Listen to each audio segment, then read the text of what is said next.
За шүн доороо байхгүй шүлэн дээж байхгүй гэхчлэн захиалагчдынхаа бүтээгдэхүүнүүдийг бэлдээд шөнийн 2 цаг хүртэл хийж байна. За энэ дээр сая өхрийн 7-8 хил чансан байгаа. За энэс маш гоё тос гарч байна. Үүнийг аваад мэдээж хайхгүйгээр Монгол малын маань шимт сайхан тосыг сайхан цовиндаа гуйшуурандаа хэрэглэнэ гэдээ авч байна.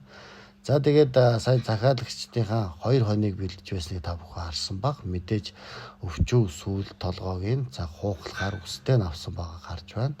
За ингээд захиалагч маань хилээ ингээд гадна талыг нь хальсыг аваад явуулчаарай гэсний дагуу битүү чанагчинд 40 орчим минут чанаад гаргаж ирсний дараа гадна талын хальсыг хөргөж жоод хуулжаад авлаа. За тэгээд та бүхнийхээ тэр болгон бүх чатанд нь бас хариу өгч чадахгүй. За тэр болгонтой нь бас уцаар ярьж чадахгүй.